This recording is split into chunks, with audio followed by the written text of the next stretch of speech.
Hello friends, welcome to my channel Meghla's hobby and passion. আজ আমি আপনাদের সঙ্গে বেঙ্গলি স্টাইলে চিড়ের পোলাও কিভাবে রান্না করতে হয় তা শেয়ার করব।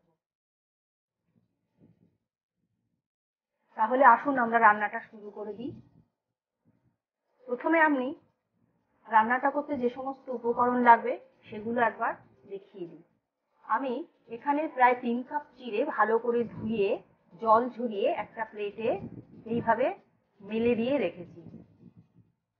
আর লাগবে কিছুটা ছোট ছোট করে কেটে রাখা আলু,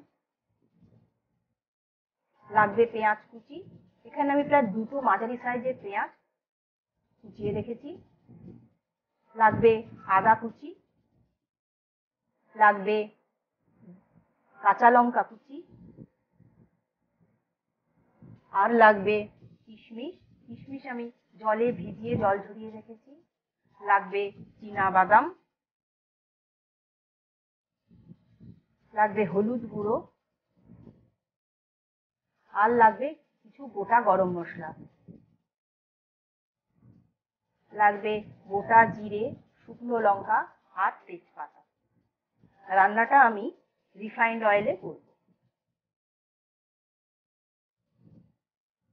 এছাড়া নুন ও চিনি স্বাদ মতো দেব।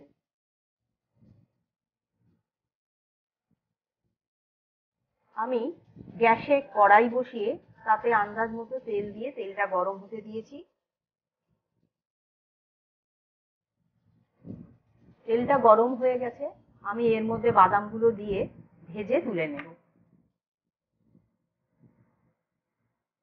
বাদামগুলো খুব ধিমে আঁচে ভাজতে হবে।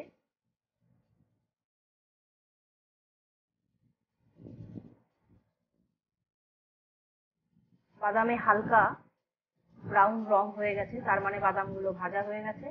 আমি এবার এগুলো তেল থেকে তুলে রেখে দেব।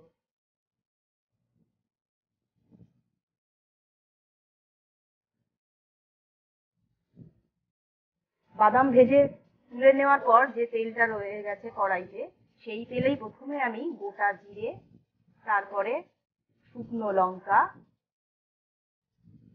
তেজপাতা এবং গোটা গরম মশলা এগুলো দিয়ে দিচ্ছি। গোটা গরম মশলার মধ্যে আমি ছোট এলাচ, লবঙ্গ আর দারচিনি দিয়েছি। একটু নাড়াচাড়া করে সুগন্ধ বেরোনো অবধি আমি অপেক্ষা করব।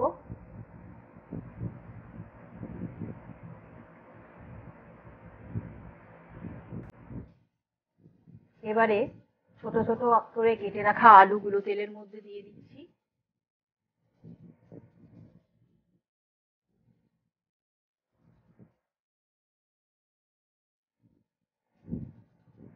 লো ফ্লেমেই আলুগুলো ধীরে ধীরে ভাজবো।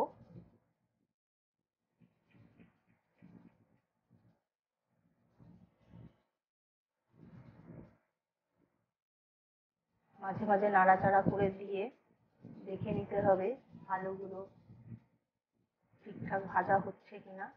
আলুগুলো প্রায় ভাজা হয়ে গেছে।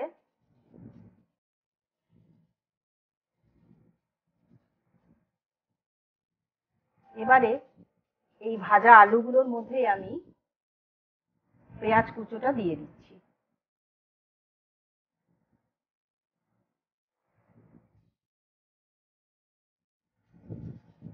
পেঁয়াজ কুচোটা দিয়ে ভালো করে নাড়াচাড়া করে মিশিয়ে নেব। পেঁয়াজটা হালকা গোলাপি রং হওয়া অবধি ভাজবো।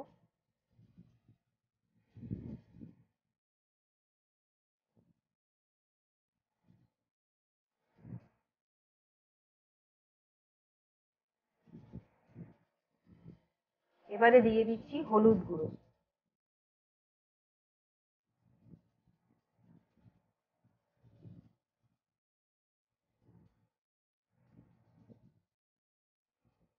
দিয়ে দিলাম কাঁচা লঙ্কা কুচি,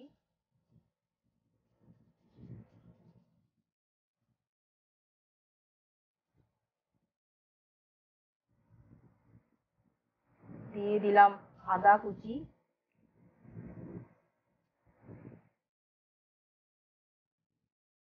ভালো করে নাড়াচাড়া করে মিশিয়ে নিচ্ছি।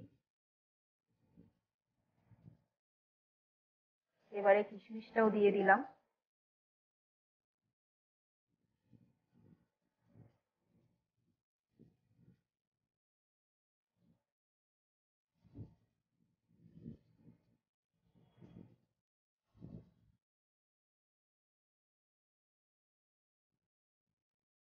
এবারে চিড়েগুলো দিয়ে দিচ্ছি।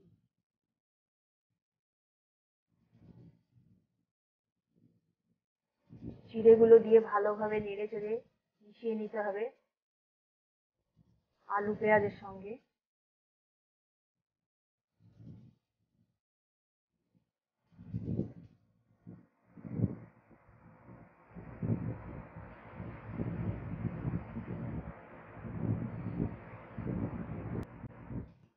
ভেজে রাখা বাদামগুলো দিয়ে দিলাম।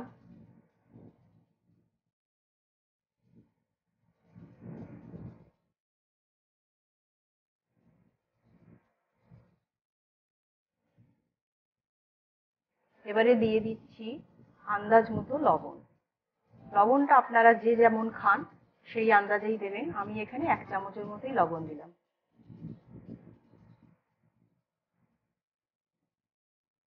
আর দিয়ে দিচ্ছি চিনি।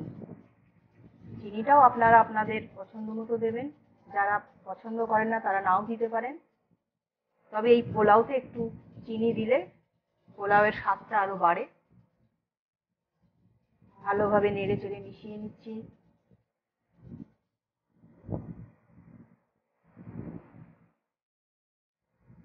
আমার এই রান্নাটা যদি আপনাদের ভালো লাগে তাহলে আপনার বন্ধুদের সঙ্গে শেয়ার করবেন, লাইক করবেন আর অবশ্যই আমার চ্যানেলকে সাবস্ক্রাইব করে রাখবেন। পোলাওটা আমার হয়ে গেছে। আপনারা চাইলে নামাবার আগে 1 চামচ ঘি ছড়িয়ে নামাতে পারেন। আমি পরিবেশনের পাত্রে ঢেলে নিয়েছি। পরিবেশনের জন্য আমার রান্না প্রস্তুত। আজ এই পর্যন্তই। আপনাদের অনেক ধন্যবাদ ভিডিওটা দেখার জন্য। নমস্কার।